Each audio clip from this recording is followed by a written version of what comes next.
जय गुरुदेवाय नमः। जय राधे श्याम की। आज हम आपको सुख सागर से 9वें स्कंद का चौथा अध्याय सुनाएंगे।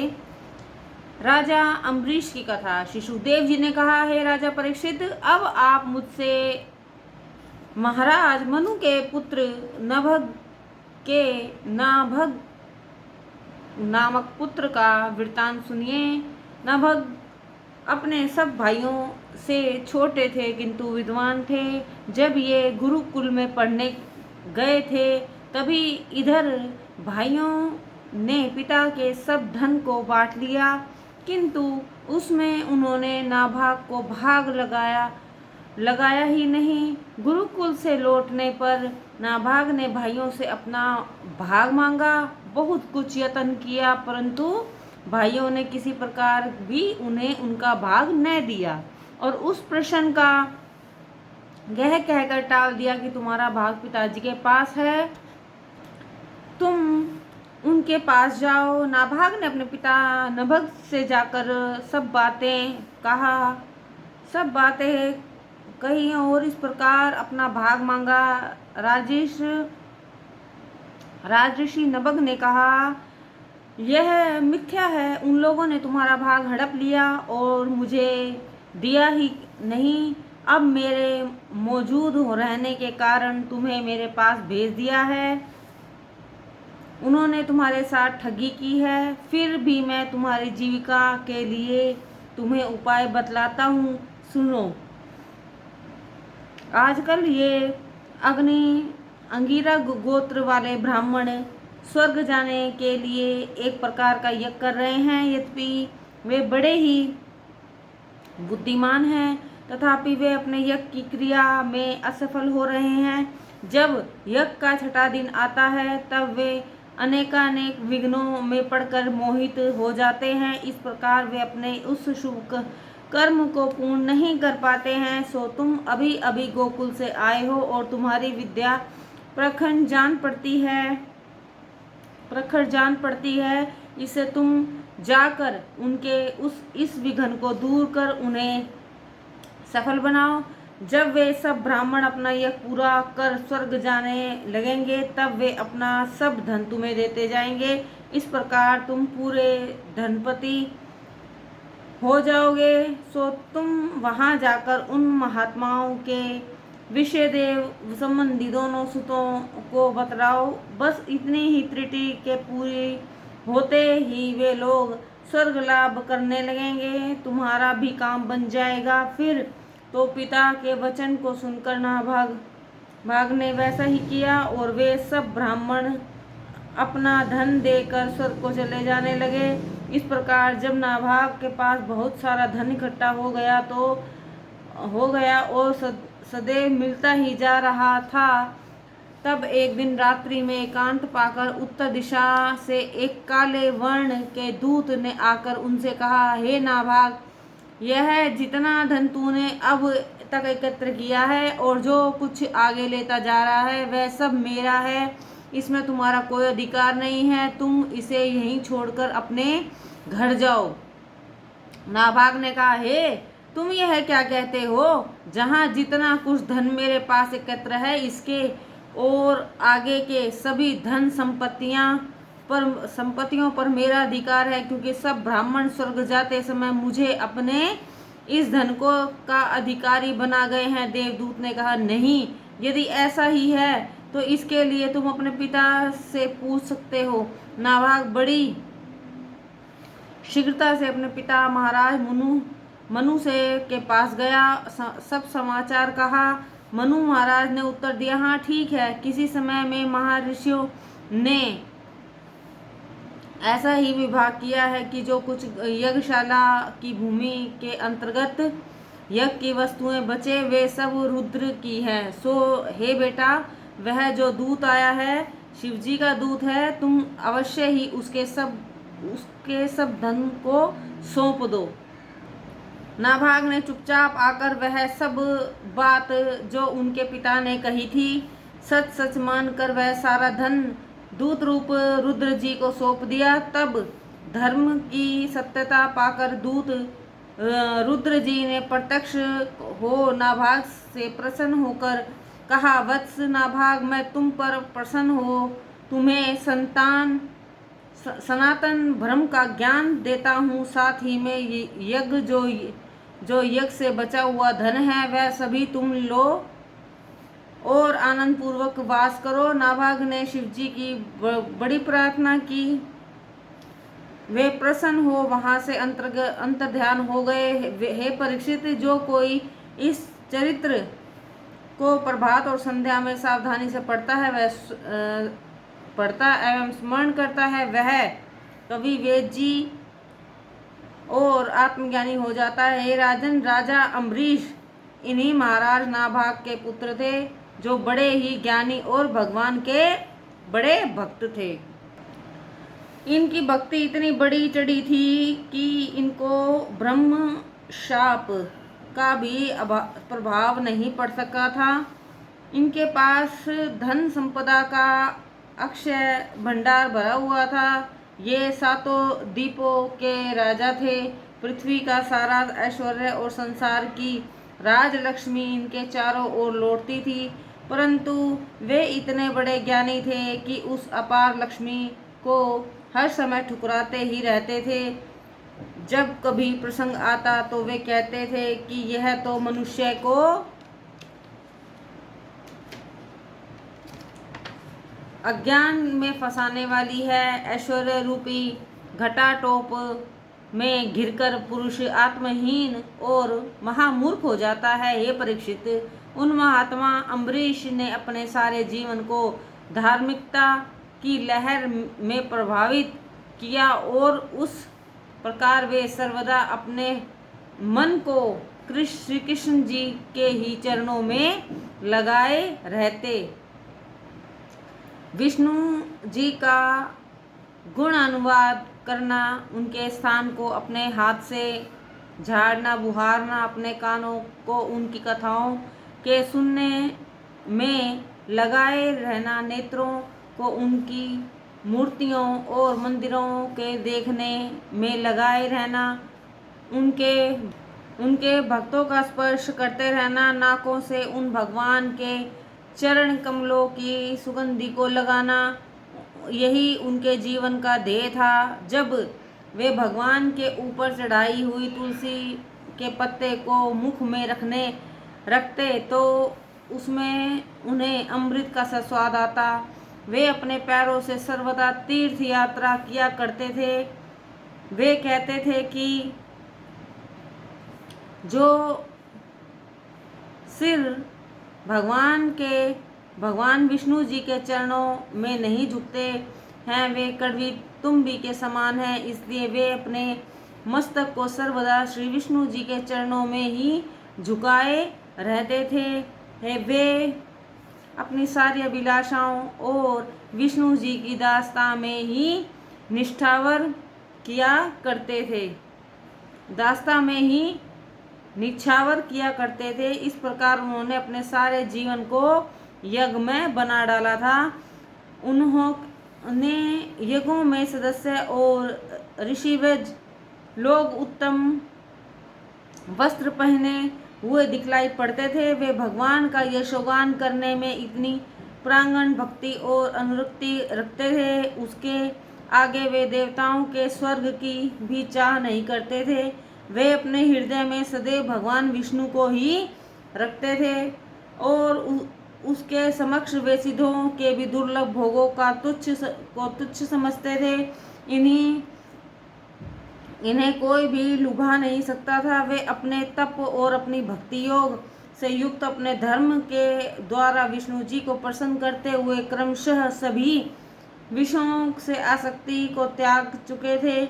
विष्णु जी की भक्ति के आगे वे घर, स्त्री, पुत्र, बंधु, उत्तम हाथी, रथ, घोड़ा, पैदल, अक्षय रतन, आभूषण और अनंत कोश इत्यादि को तुच्छ मानते थे। एक समय उन्होंने अपनी पत्नी सहित श्री विष्णु जी को प्रसन्न करने के लिए वर्ष भर एकादशी का व्रत किया। जब वह व्रत धर्म कार्तिक मास को समाप्त हुआ, तब उसके उपलक्ष्य में उन्होंने 3 दिन तक उपवास और यमुना जी में स्नान कर बड़े उत्साह से मधुबन में जाकर वहाँ विष्णु जी का पूजन किया, दान मान और महाआत्माओं और ब्राह्मणों को संतुष्ट किया। फिर 60 करोड़ गौओं का दान कर ब्राह्मणों के घर भेजा। उन सब गौओं की सींग को उन्होंने सोने से मंडवा दिया था। उनकी खुरों में चांदी मंडे हुए थे, उन पर अच्छे अच्छे वस्त्र पड़े हुए थे और वे अच्छे स्वभाव तथा बिछड़ों सहित खूब दूध देने वाली थी। राजा ने उन्हें बछड़ा और दोहिनी इत्यादि सामग्रियों से युक्त करके सबको दान दिया। स्वादिष्ट और अति गुणकारी अत्रों के सम भोजन से ब्राह्मण तृप्त हो गए। तब सबको संतुष्ट कर ब्राह्मणों से आज्ञा लेकर जब राजा अम्बरीश स्वयं भी पारण करने बैठे तो उसी क्षण साक्षात भगवान दुर्वासा ऋषि अतिथि के रूप में वहां आ गए। राजा उठ पड़े, उत्साह से ऋषि को अर्घ्य आदि देकर उनका पूजन एवं स्वागत सत्कार किया। फिर उनके चरणों में गिरकर दुर्वासा ऋषि से भोजन की प्रार्थना की। दुर्वासा जी ने कहा, अच्छा, मैं यमुना जी से निवट कर आता हूँ तो भोजन करूँगा। राजा अम्बरीश ने कहा, जाइए। दुर्वासा जी निपटने चले गए। इधर अब द्वादशी वाले आदि मुहूर्त रह गई कि जिसके भीतर ही राजा को पारण कर लेना चाहिए था, अन्यथा उनका सारा व्रत ही निष्फल हो जाता। परंतु अभी तक ऋषि आए नहीं। राजा अम्बरीश घबराने लगे। उन्होंने सोचा कि यदि अभिजात ब्राह्मण को भोजन कराए बिना ही पारण कर लेते हैं तो यह बड़ा पाप होगा और द्वादशी के व्यतीत हो जाने पर यदि पारण किया तो व्रत का महत्व ही जाता रहेगा। इस द्वैत द्विधा में पढ़कर वे बहुत कुछ विचारों की अधेड़ बुन में पढ़कर दुखित हो गए। तब वो बहुत कुछ विचार करने पर उन्होंने सोचा, मैं केवल जल से ही पारण कर लूँ तो इससे न तो कोई मेरा व्रत ही व्यर्थ होगा और न ब्राह्मण भोजन का ही दोष लगेगा, क्योंकि ब्राह्मण लोग जलपान को भोजन और अभोजन दोनों रूप से मानते हैं। ऐसा विचार कर राजा ने जल पी लिया और महर्षि दुर्वासा के आने की बाट जोहने लगे। कुछ देर में दुर्वासा जी अपने आवश्यक कर्मों से निपट कर यमुना के तट से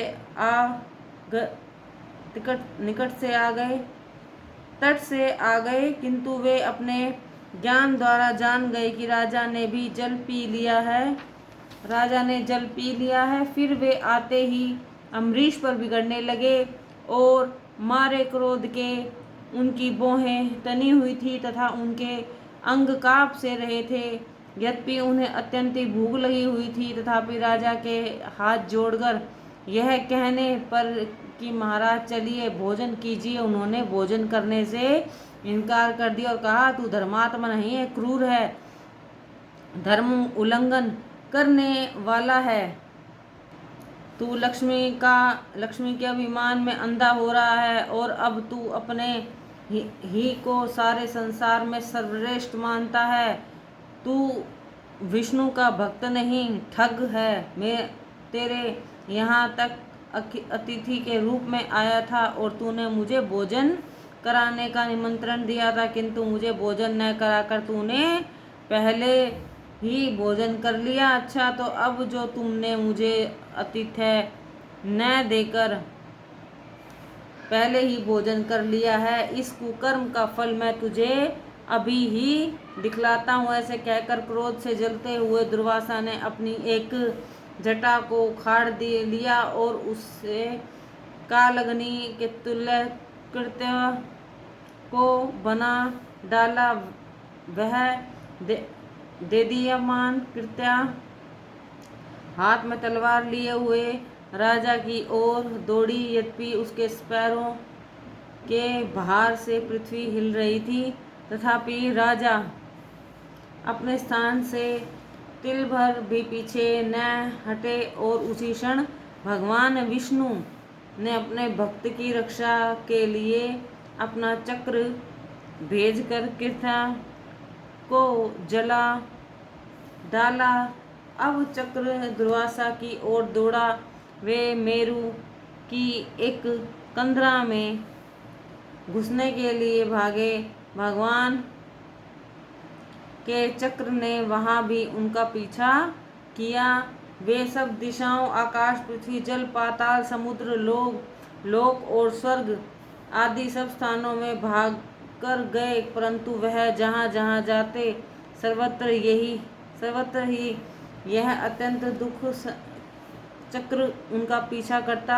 जब कहीं भी उनकी रक्षा न हुई तब वे ब्रह्मा जी की शरण में गए और कहा, हे ब्राह्मण मुझे विष्णु के तेज से बचाइए। ब्रह्मा जी ने कहा, ओहो, यह तो बड़ा ही कठिन है। भला जो भगवान अपने निमेष मात्र में प्रलय और सृष्टि करने वाले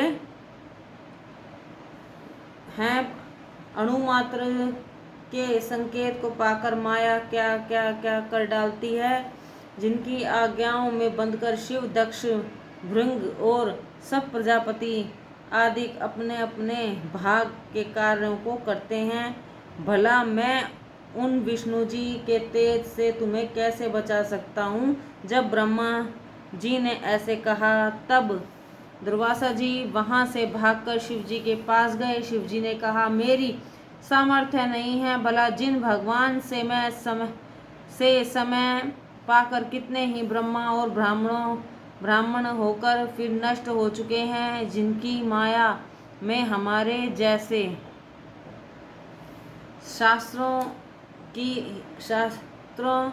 सहस्त्रों ही मोह को प्राप्त हो रहे हैं, उनके अस्त्र से मैं तुम्हें कैसे बचा सकता हूँ। दुर्वासा बारंबार प्रार्थना करने लगे।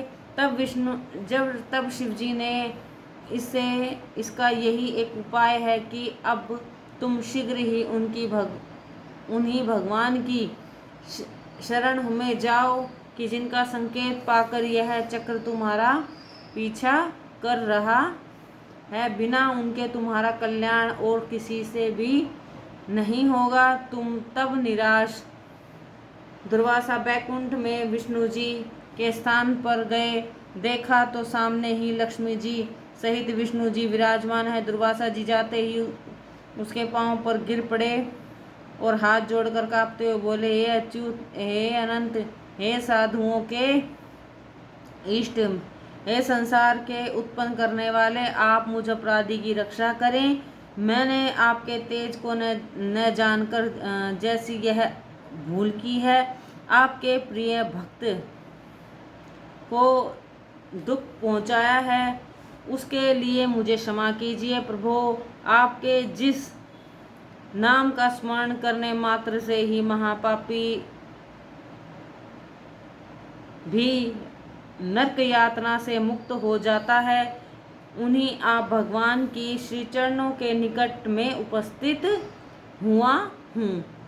अतः हे भगवान, त्राहि माम रक्षा कीजिए। हे परीक्षित, जब दुर्वासा जी ने इस प्रकार के भगवान की प्रार्थना की तब श्री भगवान बोले, हे ब्राह्मण, घबराओ नहीं।